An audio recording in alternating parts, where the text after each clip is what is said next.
എൻ്റെ നാട് കോട്ടയത്താണ്. അപ്പോൾ ഇതിനെ ഒരു സ്കൂളിൽ ചേർക്കാനുള്ളൊരു ഇതൊക്കെ വന്നപ്പോൾ ഞാൻ ഇങ്ങനെ ഫുള്ള് സെർച്ച് ചെയ്യാണ്. ഇവിടെ അടുത്ത് ഏതാണ് ഇവന് പറ്റുന്ന ഒരു സ്കൂള്, എനിക്ക് അടുത്തായിരിക്കണം, എനിക്ക് കമ്മ്യൂണിക്കേറ്റ് ചെയ്യാൻ പറ്റണം. അങ്ങനെ ഒരു ആക്സിഡൻ്റലി ആണ് ഞങ്ങൾ ലേണിംഗ് മൈൻഡ്സ് കാണുന്നതും. ഷബാമാം എന്നത് ഞങ്ങൾക്ക് പരിചയമുള്ള ഒരാൾ, ആളോട് വന്ന് സംസാരിച്ച് ഐദുരിയോട് ചേർത്തു. ഇതിപ്പോൾ ഭയങ്കര വികൃതിയായിരുന്നു. വികൃതി എന്ന് വെച്ചാൽ ആളൊരു ഹൈപ്പർ ആക്റ്റീവ് ആയിരുന്നു, ഫുഡ് കഴിക്കാൻ മടി, അങ്ങനെ ഒരു അടങ്ങിയിരിക്കുന്ന ഒരു ടൈപ്പേ ആയിരുന്നില്ല. പക്ഷെ ഇവിടെ വന്നു കഴിഞ്ഞ് ഇവര് സലിമാമ ആയിക്കോട്ടെ, അന്ന് സലിമാമും ഷബാമാമും ആയിരുന്നു ഇവിടെ മെയിനായിട്ട് ഉണ്ടായിരുന്നത്.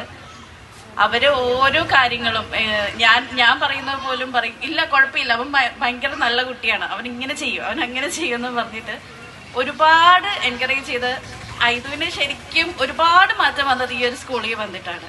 ഫുഡിന്റെ കാര്യം ആയിക്കോട്ടെ, എന്താ പറയുക, ഒരു ബിഹേവിങ് ആയിക്കോട്ടെ, ഒരുപാട് മാറ്റങ്ങളുണ്ട്.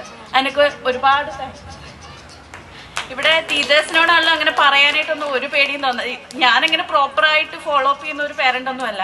പക്ഷെ എനിക്ക് ഭയങ്കര ട്രസ്റ്റാണ്. ഇവരെ ഏൽപ്പിച്ചു കഴിഞ്ഞാൽ പിന്നെ ഞാനൊന്നും നോക്കേണ്ടി വരില്ല എന്നുള്ളത് എൻ്റെ ഒരു വിശ്വാസമാണ്. അത് ഇന്ന് വരെ അങ്ങനെ തന്നെ പോയിട്ടുണ്ട്, ഇനിയും അങ്ങനെ തന്നെ പോട്ടെ എന്ന് നൽകുന്നു.